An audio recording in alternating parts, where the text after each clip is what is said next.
नमस्कार। Welcome to doctor Baby Singh math Samastipur. फिर आपकी सेवा में दोस्तों, इस कोचिंग और ट्यूशन की दुनिया में बहुत सारी बातें होती हैं।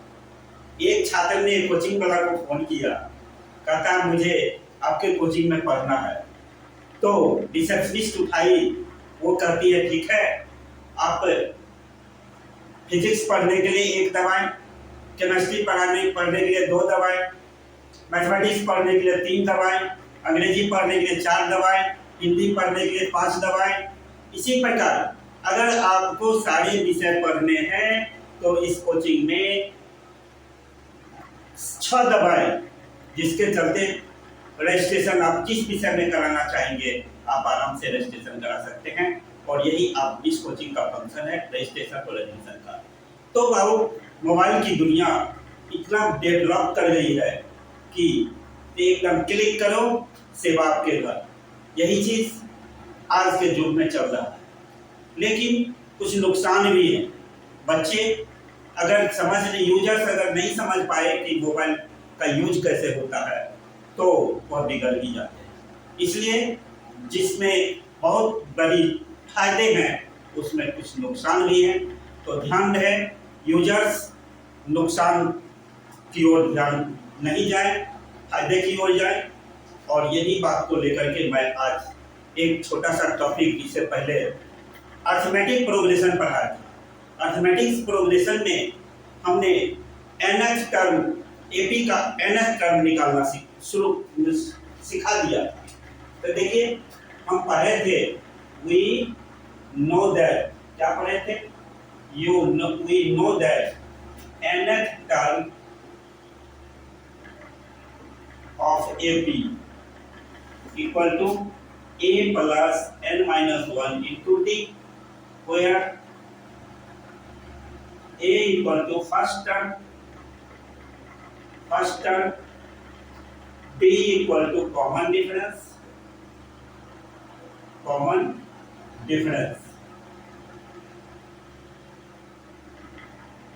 प्रथम पद ये है और पदांतर, जिसको हम लोग सार्वंतर भी कहते हैं, D है। तो A plus n minus 1 into D, nth term 10वां टर्म रहेगा, n 10 होगा, 18वां टर्म होगा तो n 18 होगा।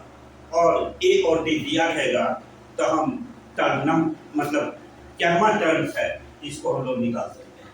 नाउ टुडे ये बात को लेकर के आए हैं, sum to n terms of AP. AP के n पदों का योग, एपी के n पदों का योग, ये लेकर के मैं आज आया। तो देखिए, एपी के n पदों का योग क्या होता है। हम लोग इसमें सबसे पहले let first term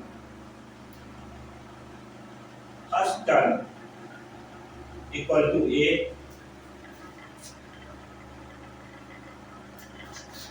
first term equal to A, common difference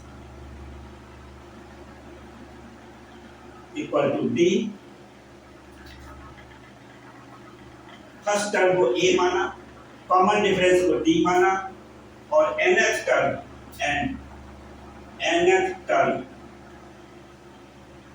a plus n minus 1 into d equal to l मान लिया। तो यदि sum of n terms Sn माना जाए तो Sn इक्वल टू, इसीलिए Sn equal to a plus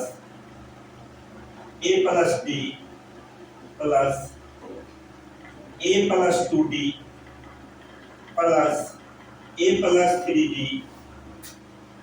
plus dot dot dot plus dot dot a n minus 3d plus l minus 2d plus l minus d plus l। l is nth term. हम लोग इस तरह से भी लिख सकते थे l d माइनस किए नेक्स्ट लास्ट से next term and l minus d last से next three terms l minus 2d last से fourth terms l minus 3d। इस प्रकार Sn equal to a plus d a plus 2d a plus 3d plus dot dot dot plus plus plus l minus 3d l minus 2d l minus d plus l। ये इसको हमने first माना। ये Sn का सम है AP का। ये सब जो श्रेणी है सीक्वेंस है AP में।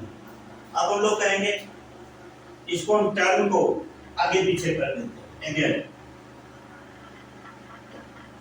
Sn इक्वल टू, अब उधर से नोट करते हैं a l plus l minus d plus l minus 2d plus l minus 3d plus dot dot plus plus dot dot dot plus a plus 3d plus a plus 2d plus a plus d plus a। Equation number 2।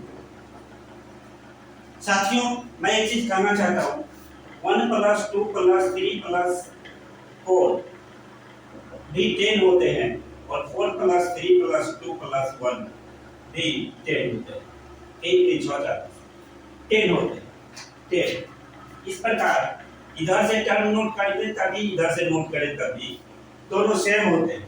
तो पहला जो terms note किए थे increasing order में था, अब उसी terms को डिक्रीजिंग ऑर्डर में नहीं बल्कि लास्ट टर्म को पहले लिखे, उसके बाद सेकेंड लास्ट को उसके बाद लिखे, थर्ड लास्ट को उसके बाद लिखे, फोर्थ लास्ट को उसके बाद लिखे and so on.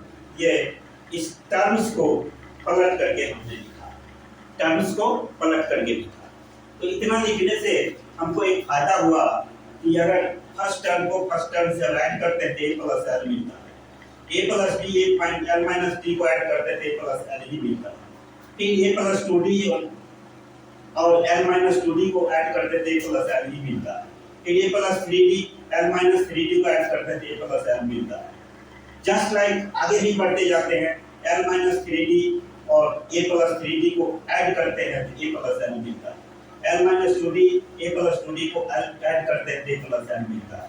l minus d a plus d को ऐड करते हैं तो a प्लस l मिलता है, just like a plus l मिलता है। तो हमने पाया कि सिर्फ टर्म्स को पलट करके सेकंड बार में नोट किया। अब हम ऐसे समझ सकते हैं, इसको समझने के लिए हम इस तरह पढ़ सकते हैं sum to n terms of AP find करना है।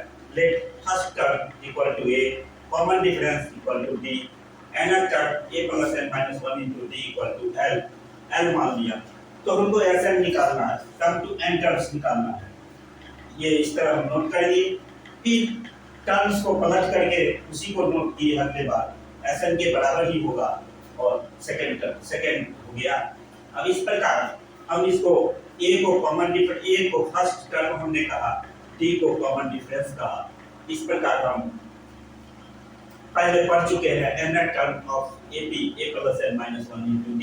इसी को हेल्प लेकर के ये काम करते हैं। चलिए आगे देखते हैं।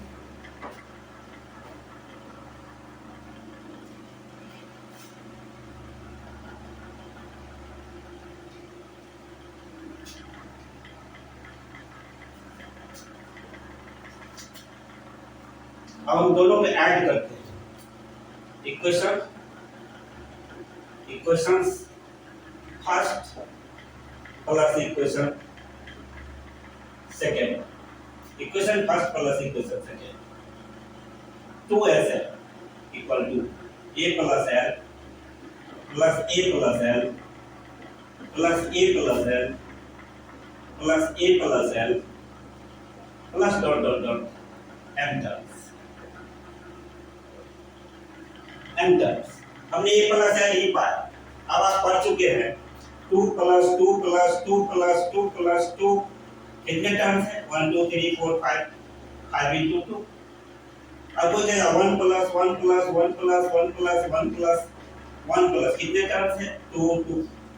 4 to 6 into 1। इस प्रकार सेमी सेम टर्म्स को जितना चांसेस आएंगे उतना मल्टीप्लाई होता है वो होगा।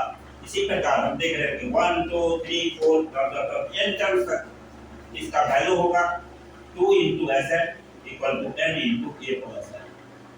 जस्ट लाइक हम नोट करेंगे sn equal to an और l का value a plus n minus 1 into d।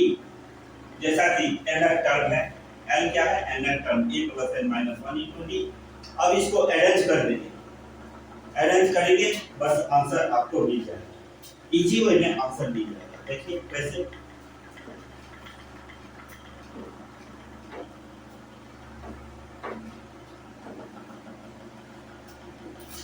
Sn equal to n by 2 2a plus n minus 1 into d।